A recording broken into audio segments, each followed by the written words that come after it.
What is the biggest argument that you and I have, almost on a daily basis? What should we have for dinner?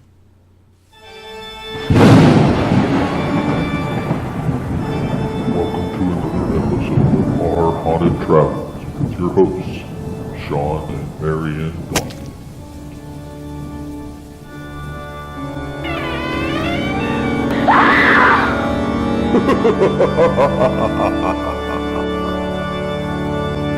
Well, hello, Parapeeps, and welcome to another episode of Our Haunted Travels. I am your host, Sean Donnelly. I'm your co-host, Marianne Donnelly. So, this is part of this whole Lizzie Borden series that we're doing. Even though, a couple of weeks ago we did the Lizzie Borden house, we're going to circle back around with this video. It should have been that week, but you guys don't care. You guys know that we had just too much stuff. So much stuff. So, this video, we're actually talking about the dining room at the Lizzie Borden bed and breakfast house. Not Maplecroft. Not the cemetery. Yeah, the house where the crime took place. Correct. The dining room. The dining room. We danced around the dining room a little bit with some of the other videos. I don't know if anybody ever noticed that or not. Probably not. Probably not. But the dining room actually sits right behind the wall where they found Andrew. Correct. Right? Mm-hmm. And it's quite interesting. Very interesting, actually. In fact, we're going to tell you some stuff you probably didn't even know about that dining room. And that you probably don't want to know if you're going to stay there and eat breakfast there at the bed and breakfast. That's right. That's right. All right, so let's get started. Here's what we're going to do. We're going to show you some pictures and we're going to talk about it. Okay. And make sure you stick around to the end because we have some more interesting things that happened in the house that's not related to Lizzie Borden in the dining room. Hey, if you like Lizzie Borden, hit that thumbs up. That's right. Leave us a comment down below. We keep saying, leave us a comment. Do you think she did it? Do you think she didn't do it? Mm-hmm. So, here we go. Let's talk about the dining room. Okay. All right, so this first picture, this is basically what we saw the night when we arrived. Would you agree? Do you agree with that? Exhibit A. I agree with that. That does appear to be. Yes, this is the night we arrived. That's what the dining room looks like. It did. So, for those of you who don't know, the night of the crime, I know this is not going to get monetized, so I should just say murders. Okay, the night of the murders, after everything went down, the bodies spent the night in the dining room. That they did. The autopsy for Abby Borden. They brought her downstairs. Her autopsy was in the dining room. His was in the parlor where they found him, and then they moved him in the dining room. Correct. And we've already said this several times. Those who also were living at the house at the time spent the night in the house. While the bodies were laid out. And in the dining room. Uncle Morris, John Morris, spent the night in the house. He was still a guest, spent the night. And Lizzie's friend, what's her name? Alice Russell. Alice Russell spent the night in the house. But Bridget said, nope, I ain't going back in there. Okay, so everyone was in that house that night, including the victims. That's correct. In that dining room. The victims were in the dining room. Okay. That is correct. So, here's another shot of that dining room. This was the night we arrived. The night that we spent the night at the Lizzie Borden house. Yes.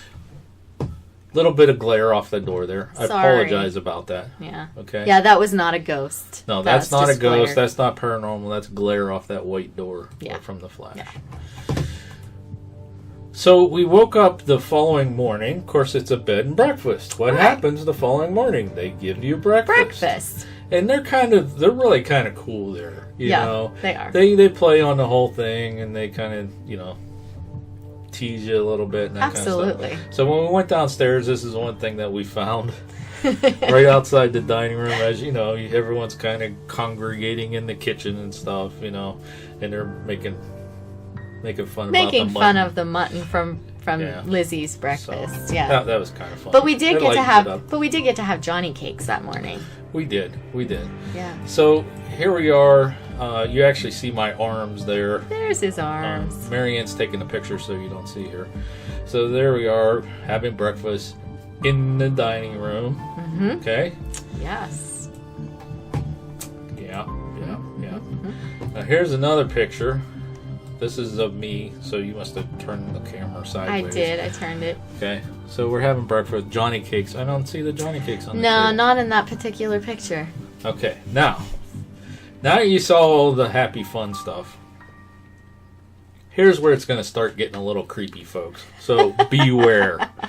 First of all, I want to draw your attention to that item right there that is hanging on the wall. Mm-hmm.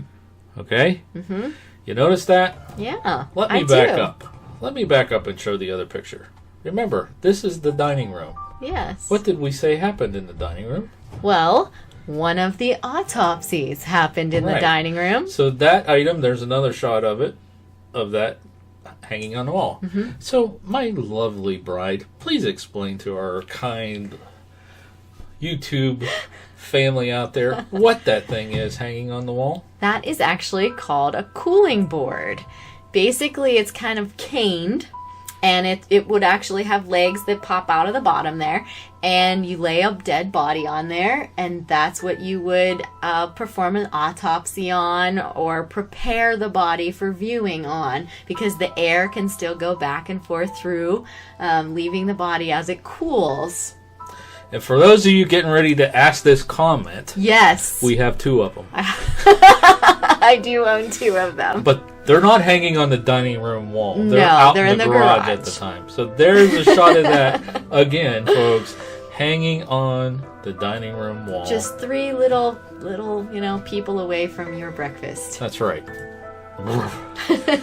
All right, so after breakfast was over, we wanted to get some shots of the house during the daytime. Everyone was kind of like leaving or packing up or getting out. We were packed up. We were kind of waiting around a little bit for the Gift shop. Yeah, the gift shop to open up. Mm-hmm. So we asked, hey, you mind if we go around when people leave and get some more shots in the house? Oh, no, go ahead. I met the nicest people. Yeah, I don't know really why they get bashed on TripAdvisor at all, because know. I really enjoyed it. They don't really have any control over where the house is located. And that's usually what they're getting bashed for mostly on TripAdvisor is the neighborhood. But they were really cool. Wait, can we do this? Sure, go ahead. Yeah, Not whatever you want. However, we're back in the dining room. So another thing that they have in the dining room, along that wall where the cooling board is like a curio cabinet, so to speak. Yes. Well, here's one of those little items that's in the curio cabinet. That's right, folks. Right there in that dining room, we have some replica skulls. You want to talk about these skulls? Well, they are replicas. Yeah. But why do they have those chunks out of them? What are they replicas of? Oh, they're replicas of Andrew and Abby's skulls as they would have been after being... Yeah. The hatcheted it up a little bit. Job, yes. so to speak. Yeah. Yeah. So, of course they have those. Of course, right in there where you right in the dining room. Yeah. Absolutely. Come on in. Yeah. Have a snack. Check this out. I guess at least they're not bloody. Yeah, that would be. Okay. So, also in that cabinet, they have the Borden Family Bible. Mm-hmm. That's the actual Bible. It is the actual Borden Family Bible. It's from 1873. Go ahead and talk about those jewelry items, if you will. Yeah. So back in the 1800s, they did have specific types of jewelry that they wear during the mourning period.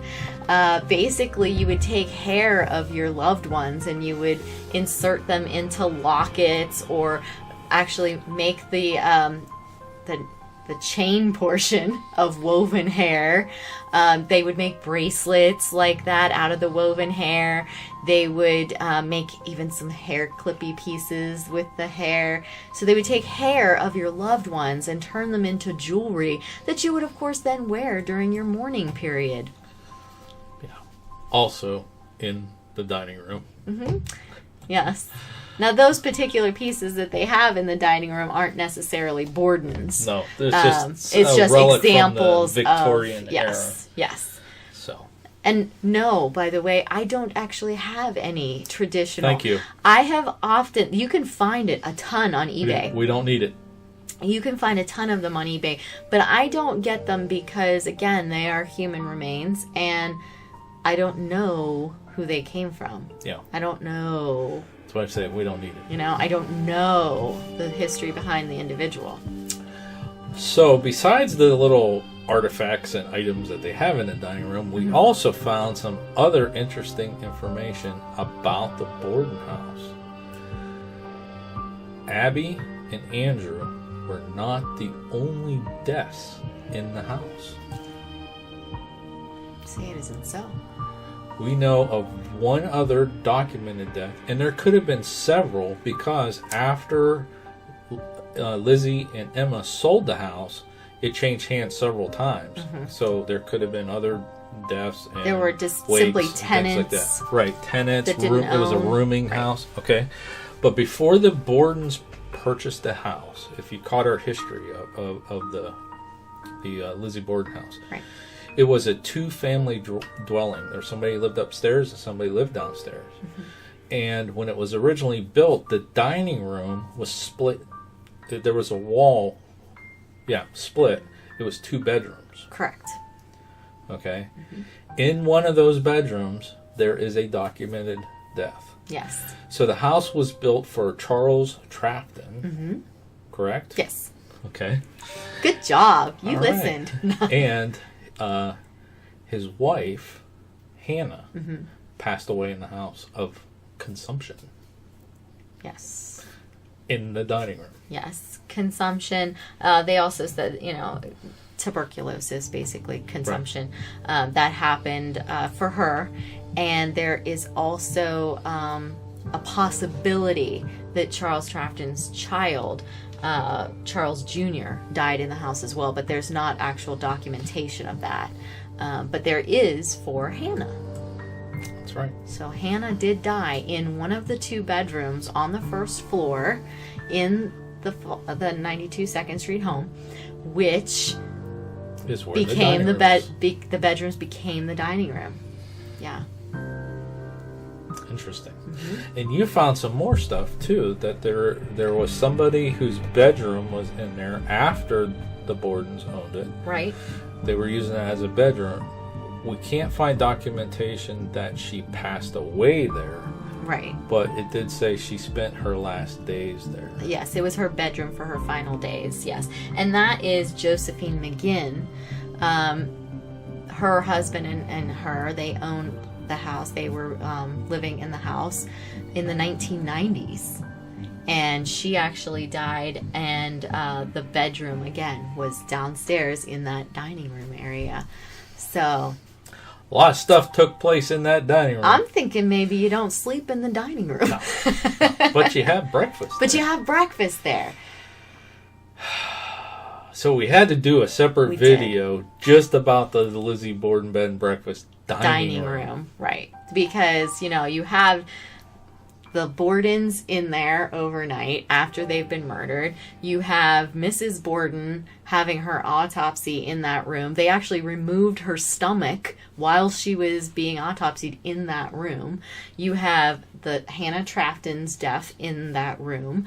You have potentially 2 others' deaths in that room because we know that Mrs. McGinn, Josephine McGinn, that was her bedroom for her final days. Don't know whether she died in the house or if she died like at a hospital or what have you. But then you also have where was baby Charles, Hannah's son? Mm-hmm. Where was his death? Was it in one of the bedrooms, which would have again been that dining room? Plus those artifacts that are in there. And those are super awesome. Human hair, the cooling table. Replicas of the skulls that have been hatcheted up. And right around the corner, the adjoining wall to the dining room's here, right around the corner. That's where they found Andrew. That's where the couch sits. Mm-hmm. Right against the wall, on the other side of the wall. And I was probably, if you caught the EVP that we put out, just not that long ago, I was literally 15 feet from the dining room. Oh, if that. If that, yeah. If that. From the dining room itself, it was probably closer to like 8. Yeah. But from where you were sitting in that picture in the dining room, I could go with 15. Yeah. So, hope you're liking this Lizzie Borden stuff. It's slowly starting to come to the end. We have a few more videos. And do you have anything else you'd like to add to this video? Just that, hey, if you end up going to the Lizzie Borden bed and breakfast and surviving the night, you too could have breakfast right there in that dining room. All right, folks, till next time. Thanks for watching. And happy hunting. Let us know if you like this video by hitting that thumbs up. Also, if you'd like to see more videos from us in the future, support our channel by hitting that subscribe button and dinging that bell so you get notified the next time there's a video from Panic D Videos. Thanks for watching. Happy hunting.